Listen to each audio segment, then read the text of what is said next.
Serve in that area. Our second speaker tonight is Jeff Harrison, and evaluating Jeff is Mike Lance. Mike? Thank you, Tom. You bet.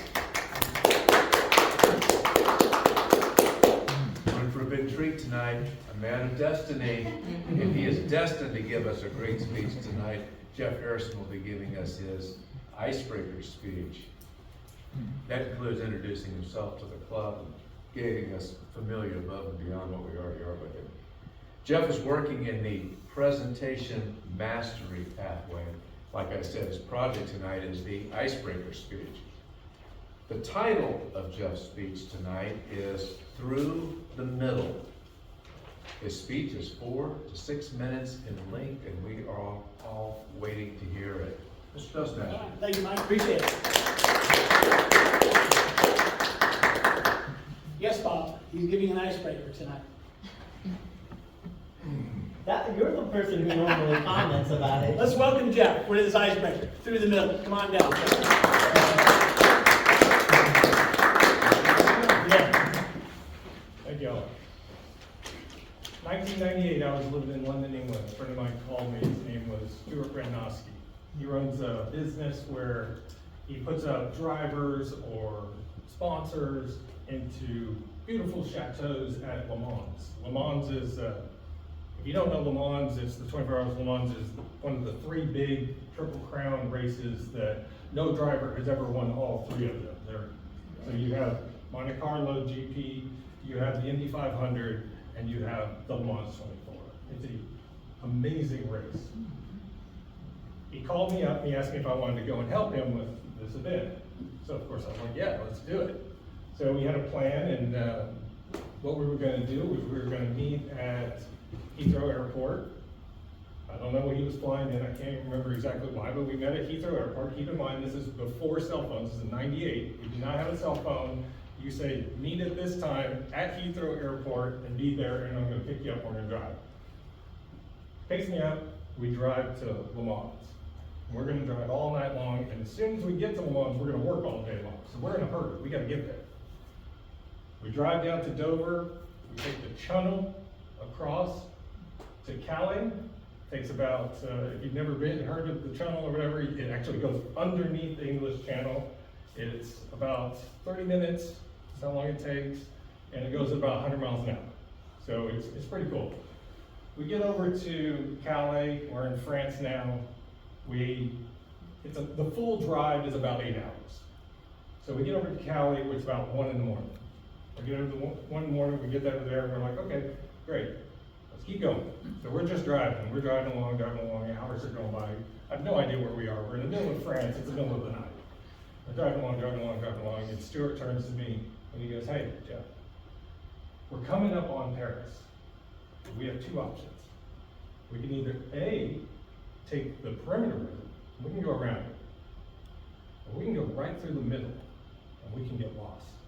What do you want to do? I was like, I want to go right through the middle. We hit Paris at about 4 a.m. The sun comes up very early in the summer in Paris.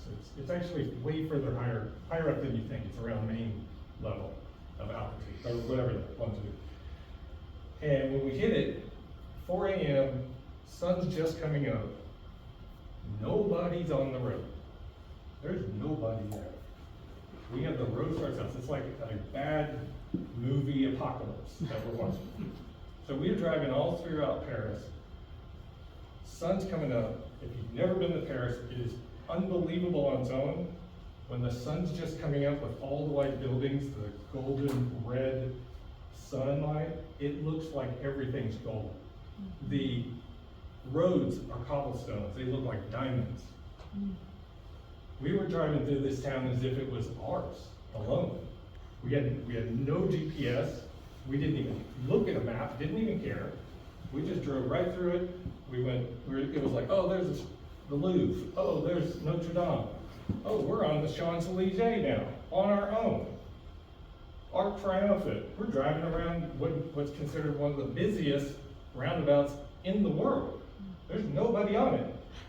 It's unbelievable. You know, of course, we see the Eiffel Tower in the distance, and we're just like, we're going to go that direction. We don't even care. We're going to go that direction. We get across, we're going through, okay, finally, we hit the main road, and we drive the last 3-4 hours to Lamont.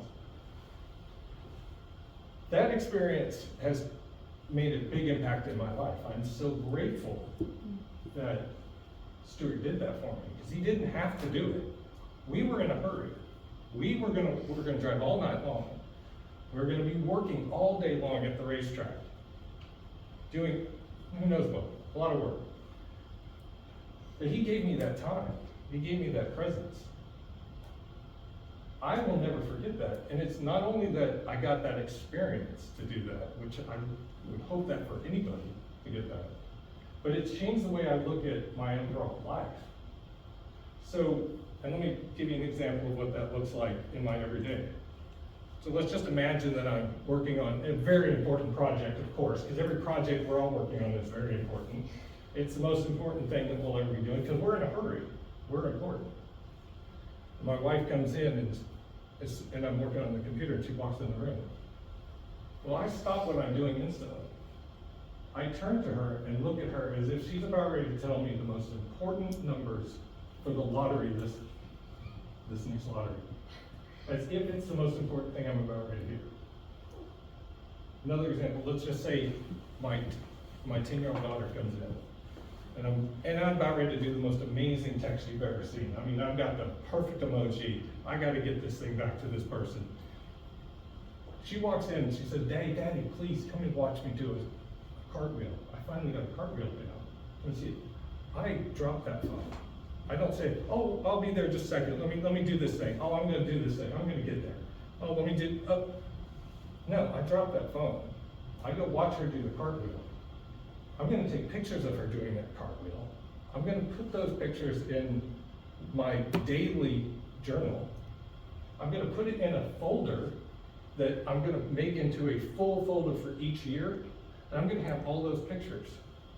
And I'm going to, in a year, 2 years, 5 years, 10 years, I'm going to look at those pictures. And I'm not going to care who I was sending that text to. My question to you, do you want to live your life on the perimeter with all these other people? Or do you want to go down the middle and feel life? Thank you.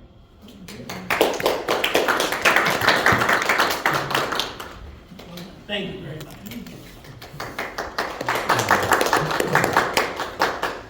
Next up is evaluator Mike Lands. Mike, please share your evaluation. Wow, that was awesome, Jeff. Great job. Fabulous. Excellent eye contact. Superb body language.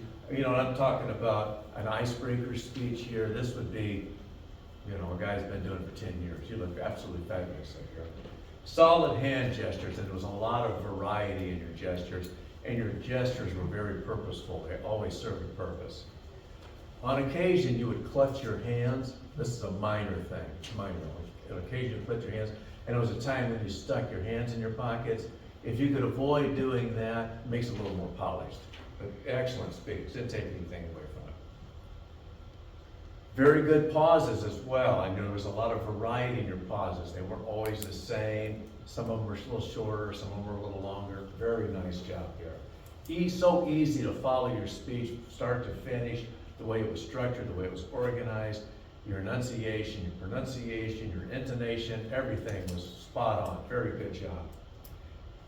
And the description you gave of Paris, because you were going through the city, absolutely beautiful. It was fabulous. And I like the way the perimeter of the city and going right through the middle of the city.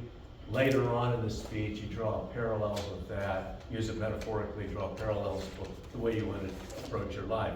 Do you want to sit on the sidelines, on the perimeter, or do you want to get engaged, go down the middle?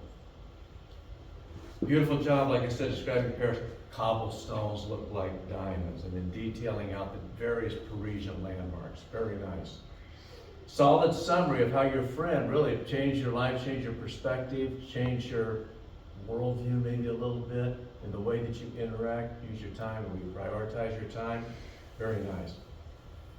And you detailed out exactly what you learned and then how you have incorporating those learnings into your day-to-day life.